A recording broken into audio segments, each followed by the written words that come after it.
Hello，歡迎又返嚟我嘅 channel 啊！今集終於開始我嘅歐洲之旅嘅系列啦。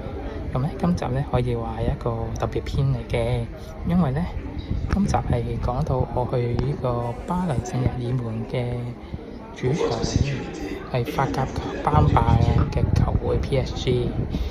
咁咧，而嚟緊星期六深夜嘅香港時間上映嘅歐聯決賽，就由巴黎聖日耳門對我嘅愛隊，啱啱拎咗英超冠軍嘅阿仙奴。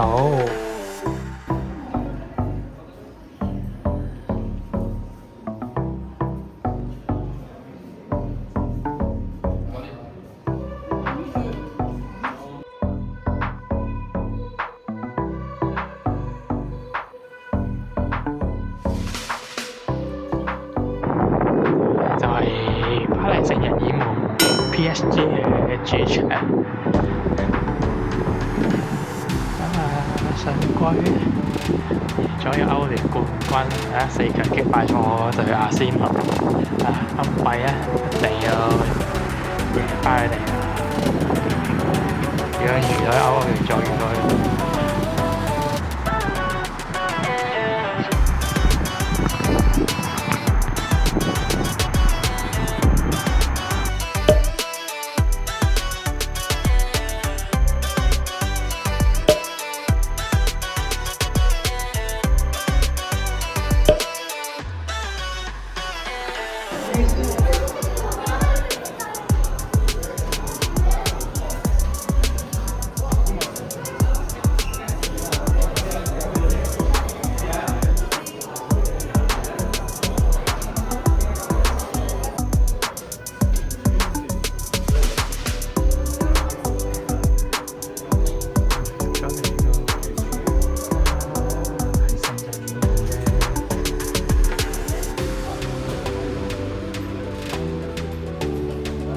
嘅主場隔離咧，就係另一隊巴黎市球同事法甲嘅兵斑馬，今年巴黎 FC 嘅主場。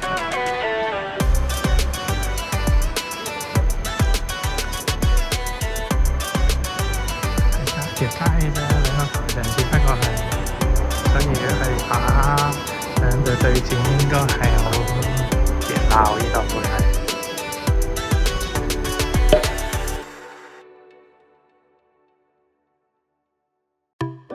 好啦，咁今次條片就去到呢度啦，大家記得 like、comment 同埋 subscribe， 同埋記得撳埋隔離嘅鐘仔啊！